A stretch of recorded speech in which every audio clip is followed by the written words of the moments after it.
దేశంలో చదువుకున్న విద్యార్థుల యొక్క ప్రమాణాలు పెరగాలంటే సరి అయిన సమయానికి ఉద్యోగం రావాలి. కేంద్ర ప్రభుత్వం ఉద్యోగాలు ఇవ్వాలి. ప్రైవేటీకరణ చేయడం ద్వారా ఎవడో ఈ దేశ సొమ్ము మొత్తం దోసుకొని వానిష్టం తక్కువ జీతాలతోని ప్రజలను పని చేయించుకుంటారు. ఈ విధానానికి వ్యతిరేకంగా ఓటేయాల్సినటువంటి డిగ్రీ పూర్తి చేసినటువంటి విద్యావంతులంతా బీజేపీకి ఓటేసి చేతులు దులుపుకున్నారు. 1000 రూపాయల నోటు జైలు పెట్టుకొని సంకలు గుద్దుకున్నారు. ఇలాంటి వాళ్ళు ఈ దేశంలో వీళ్ళు దేశాన్ని ఎట్లా మారుస్తారు? ఇప్పుడు నరేంద్ర మోడీ ప్రెస్ మీట్కి ముందుకు ఎందుకు వస్తలేడు? ఒకవేళ దేశం ఒకేసారి నువ్వు ప్రెస్ మీట్ పెట్టకపోతే, నువ్వు ప్రతి వారం నెలకు నువ్వు ప్రెస్ మీట్ పెట్టకపోతే నిన్ను సుక్కలు చూపిస్తాం, ఒక్క ఓటు కూడా బిడ్డని బెదిరించాం అనుకో ఆటోమేటిక్గా పెడతాడు. ఒకవేళ ఏ టీవీ అయినా పేద ప్రజల సమస్యలు చూపించకపోతే మీ టీవీని బైకాట్ చేస్తాం అనుకో, మొత్తం ఛానల్ మొత్తం నరేంద్ర మోడీ గురించి డబ్బా కొడతాయి అయిపోయి. మరి అంత పెద్ద నరేంద్ర మోడీ అమెరికాలో ఒకటి క్వశ్చన్ అడిగింది, ఏమయ్యా మీ ఆదాని అనేతోడు, మీ బిజినెస్ మ్యాను, మీ ప్రధానమంత్రి ఇద్దరు ఆల్మోగడు పోయినట్టు దేశాలలో తిరుగుతారు, భార్య భర్తలా వీళ్ళు ఇంకెవరా అట్లా పోయినట్టు విదేశాల మీద తిరుగుతారు, తిరిగి లంచాలు ఇచ్చుకొని అమెరికాలో కూడా లంచాలు ఇచ్చి బిజినెస్ చేస్తూ ఉంటారట. ఇప్పుడు ఈ ఆదాని దొంగ కంపెనీ కదా. ఇప్పుడు ఎవడైనా ఒక వాటా ఎట్లా పెడతారంటే ఒక రిప్యూటెడ్ అంటే మంచి పేరు ప్రఖ్యాతలు గంచినటువంటి ఏదైనా కంపెనీలో పెట్టుబడులు పెడితే ప్రజలు కూడా కొంటారు. ఇప్పుడు యాపిల్ కానీ ఇంకోటి కానీ ఉంటాయి కదా, సామ్సంగ్ కానీ లేదంటే ఇంకోటి కానీ కొన్ని మనం ఉంటాం కదా, నోకియా కంపెనీలు ఏవైతే పేరు ఉంటుందో ప్రజలు డైరెక్ట్గా ఉంటారు. ఈ యొక్క ఆదాయానితో కంపెనీలను ఎవరు దేకకపోతే ఏం చేస్తారంటే నా కంపెనీ నువ్వు పెట్టు, నీకు ఏం కావాలి లంచం. అలా మేనేజర్ ఉంటాడు అమెరికాలో ఉండేటువంటి ఓ కంపెనీ మేనేజర్ నరేంద్ర మోడీ ఆదాని పోయి ఏం కావాలి, ఏ కంపెనీ లగాओ क्या हो ना तुम्हारा तनख्वाह क्या है? 20 लाख रुपए 20 लाख रुपए साल के लिए मैं 200 लाख रुपए देंगे 2 करोड़ रुपए देता हूँ అంటాడు. నువ్వు లంచం నా పేరు రాయి నా తీసుకుంటే అమెరికా లాంటి దేశాలను కూడా లంచాలు ఇచ్చి పొల్యూట్ చేయడానికి ప్రయత్నం చేసిండు ఈ నరేంద్ర మోడీ. ఈ ఆదాని చేసినప్పుడు అమెరికాలో పోయినప్పుడు మొన్న నరేంద్ర మోడీ ఒక క్వశ్చన్ అడిగారు, Adani is offering bribe to the American industries. America never accept this stupid things. How you are feeling? Do you know this about this Adani incident అని చెప్పి ఒక క్వశ్చన్ అడిగిండు. ఎవరు అడిగారు? The reporter of America. అడిగినప్పుడు ఈయన ఏమంటారు, నై वो परिवार का बात है, हम बात नहीं करना चाहिए, नहीं करना चाहते, वो चाहते ये चाहते అనుకుంటా, ఓ अलग है ये अलग है. ఇంగ్లీష్ క్వశ్చన్ అడితే అమెరికాలో ఉన్నోనికి హిందీ వస్తుందా? ప్రపంచ దేశాలను ఉర్రూతలూపేటువంటి ప్రధాని అమెరికాలో పోయి హిందీ మాట్లాడుతున్నాడు. నేను పోయి గుజరాతీ మాట్లాడలేదు, ఇంకా గుజరాతీ మాట్లాడలేదు అంటున్నా. అమెరికా దేశంలో the prime minister of India spoke the language of Hindi. How the Americans can understand?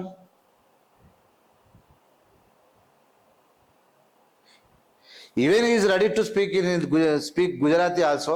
There is no doubt about it. అంటే ఒక ప్రధానమంత్రి స్పష్టమైన ఇంతవరకు భారతదేశంలో ఇప్పుడు స్వామి వివేకానంద 1863లో చికాగో నగరంలో మాట్లాడితే ఆయన ఇంగ్లీష్ చూసి అమెరికాలో ఉన్నోళ్ళు బెంచెస్ దాటి కింద పడి రుకొచ్చారంట.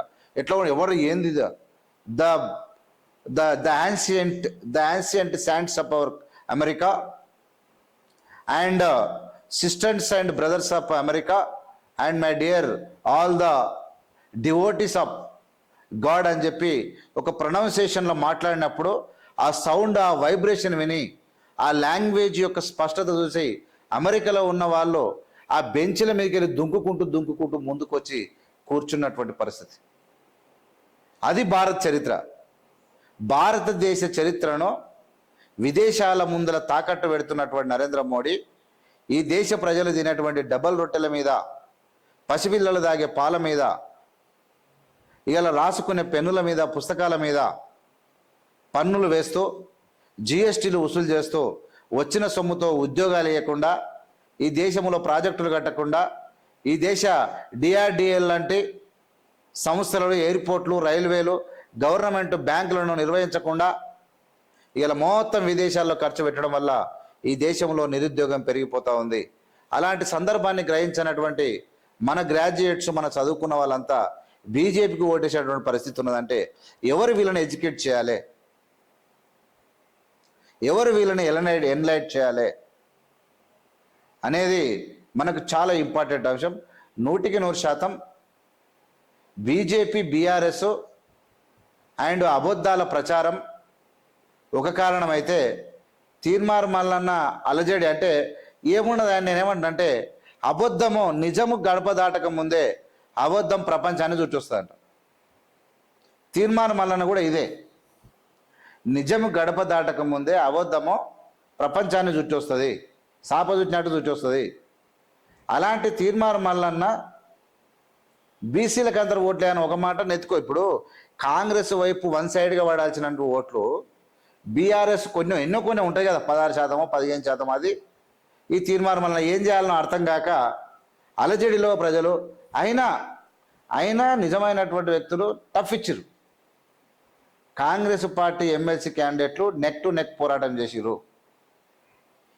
ఎన్ని రకాలుగా విరుచుకుపడ్డా శత్రువు సడన్గా వచ్చిన శత్రువు వాళ్ళంతా.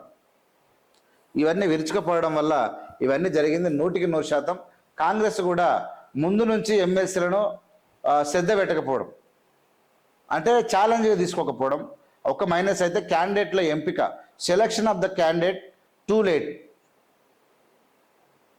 ఫస్ట్ డిసైడ్ చేసి ఉంటే క్యాండిడేట్లు పోయి వాళ్ళ యొక్క పనులు వాళ్ళు చూసుకొని ఒక డాటా తీసుకొచ్చి ఎవరు గ్రాడ్యుయేట్స్ ఉన్నారు, ఎక్కడైనా ఓట్లు ఉన్నాయి, ఎవరైనా ఇన్ఛార్జీలు పెట్టాలి, ఎలా వాళ్ళకు మీటింగ్లు పెట్టాలి, ఎలా ఈ దేశం గురించి చెప్పాలి, ఏ విధంగా వాళ్ళ సమస్యలు తీర్చాలనే ఉద్దేశంతో ఆ గ్రాడ్యుయేట్స్ చేసేవాళ్ళు. ఇక్కడ selection of candidate ticket late ఇవ్వడం వల్ల కాంగ్రెస్ చేసిన తప్పు. దానితో పాటు ఎక్కువ కాన్సన్ట్రేషన్ చేయకపోవడం కాంగ్రెస్ చేసింది. దానికి అపోజిట్ బీజేపీ చేసింది. వాళ్ళు తొందరగా టికెట్లు ఇచ్చారు, అదే పని మీద ఉన్నారు. వాళ్ళకేం పని లేదు, పొద్దుగాలు లేస్తే కాంగ్రెస్ తిట్టాలి, ప్రచారం చేయాలి. ఇది జరిగింది. ఇదే కారణం తప్ప భవిష్యత్తులో దీన్ని అంటే ఈ ఎమ్మెల్సీ గెలుపు ద్వారా బీజేపీ తెలంగాణలో పాగా వేస్తుందంటే ఇది ఆల్మోస్ట్ ఇంపాసిబుల్. ఇట్ ఈస్, ఎందుకంటే అది సాధ్యమే కాదు. ఎందుకు సాధ్యం కాదంటే మోడీ పాలనతోనే ఆల్మోస్ట్ వెసికి వేజారిపోయారు. ఈవీఎంలు పక్కకు పెడితే తుడుచుకపోతుంది బీజేపీ. చాలా సెలెక్టివ్గా, ఎవరికి డౌట్ రాకుండా చాలా జాగ్రత్తగా కొన్ని, అంటే గెలుపుకు కావాల్సినటువంటి కొన్నిట్లో మాత్రమే, అన్ని చేస్తే డౌట్ వస్తుందని కొన్ని గెలుపుకు కావాల్సిన ఈవీఎంలు ట్యాంపరింగ్ చేస్తూ ఉన్నారు. ట్యాంపరింగ్ చేయొచ్చని ఎలన్ మస్క్ చెప్పిండు, ప్రపంచంలో అందరు చెప్పారు. ఒక మనిషి తయారు చేసిన మెషిన్లను ఎట్లా చేస్తే అట్లుంటాయి అవి. ఇప్పుడు ఏం చేస్తారంటే, ఫర్ ఎగ్జాంపుల్ కాంగ్రెస్ బటన్ ఉంది, సీరియల్ కాంగ్రెస్ బటన్ ఉంది. కాంగ్రెస్ బటన్ ఉంటే పార్టీ ఇక్కడ క్యాండిడేట్ పేర్లే మారుతాయి. కాంగ్రెస్ బటన్ ఉంది, కాంగ్రెస్ ఏందో 3 బటన్లు ఒత్తితే ఒక ఓటు వాడి 2 ఓట్లు అక్కడ పోతాడు చూసుకుంటుంది. ఇక్కడ ఏం చేస్తాడు, బీజేపీకి ఏం పెడతాడు, ఏదో ఒకసారి వస్తే 2 ఓట్లు పడతాడు చేస్తాడు. అందేం పోయింది, ఎట్లా సెలక్షన్ చేస్తే అట్లుంటుంది. కాబట్టి సిస్టము, మ్యాన్ మేడ్ సిస్టమ్స్ అన్నీ ఎట్లా చెప్తే అట్లుంటాయి, అంతే కదా. మనిషి ఇప్పుడు ఈ ఒకటిని 100 అనమంటే కూడా 100 అంటుంది. అది సిస్టమ్కి ఏం తెలుసు. కాబట్టి ఈవీఎంల ద్వారా పెద్ద ఎత్తున మోసం చేయొచ్చు.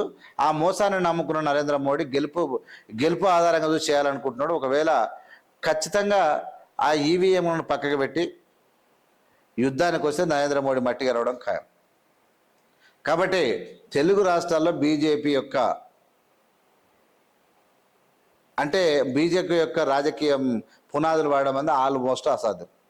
కేవలము ఇప్పుడు ఈక్వల్ ఉంటాయి. ఇప్పుడు SC ST BC, SC ST మైనారిటీలు, క్రైస్తవులు, ఎస్సీలు కరెక్ట్గా కూర్చితే కథం వన్ సైడ్గా.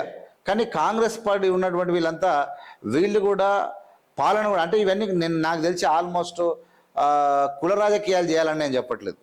నిజానికి బీజేపీ మంచిగా పనిచేస్తే ఓటు గెలవాలి. మంచి పని చేస్తే, కులమతాల పేరు చెప్పకుండా, దేశంలో అల్లర్లు లేపకుండా, ప్రజా సమస్యలను పట్టించుకుంటూ చేసిన వాళ్ళు ఎవరైనా గెలవాలి. ఇలా నేను ఎస్సీ ఎస్టీ బీసీ మైనారిటీలను ఒకరై హిందువులంతా ఇట్లా కాదు నేను చెప్పచ్చు. దేశంలో ఉన్నటువంటి అన్ని మతాల వాళ్ళు, అన్ని కులాల వాళ్ళు, మతాలు వేరైనా కులాలు వేరైనా మన దేశం భారతదేశం, మన మతం మన మతం మానవత్వం, మనమందరం కలిసి ఉండాలి, దేశ అభివృద్ధికి పనిచేయాలి. పార్టీలో ఉన్న వాళ్ళు కూడా మన వాళ్ళు అయి ఉండాలి, కుట్రలు చేసే వాళ్ళు అయి ఉండకూడదు అనేదే మన సంకల్పం. ఖచ్చితంగా జరగాలి, జరిగి తీరాలి. కాబట్టి నేను ఒకటి చెప్తున్నా ఉన్నా, 100% ఎమ్మెల్సీ ఎన్నికల్లో జరిగినటువంటి విధానం ఏంది అయ్యి అంటే ఖచ్చితంగా వన్ సైడ్ ఓటింగే. వన్ సైడ్ ఓటింగ్ అంటే టోటల్గా ఓవరాల్గా వాళ్ళు ముందే తీసుకున్నారు. ఓవరాల్గా ముందే వాళ్ళు పోయారు.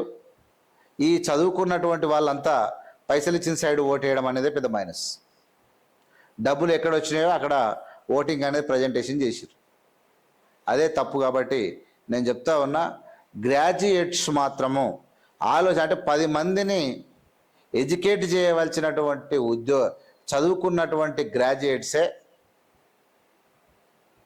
ఉద్యోగాలు ఇచ్చినటువంటి కాంగ్రెస్ పార్టీని కాదని బీజేపీకి ఓట్లు వేయడం అనేది పెద్ద మైనస్గా మారింది.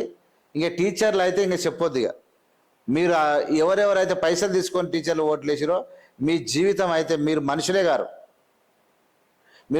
గారు అంటున్నా. పైసలు తీసుకొని బీజేపీ కోటేశారంటే మీరు జన్మనా? మీరు పవిత్రమైనటువంటి ఆ టీచర్ పదవిలో మీరు దయ్యాల కన్నా అధ్వానం. మీరు వాడొచ్చి పైసలు ఇచ్చి జైలు చేయబెడితే వాడు వచ్చిండు వానికి వేస్తారా? వాడు మంచిగా మాట్లాడిన అట్లా కాదు. అల్టిమేట్గా దేశం యొక్క లక్ష్యం మనకి ఇంపార్టెంట్. దేశంని ముందుకు తీసుకుపోవడమే మనకి ఇంపార్టెంట్.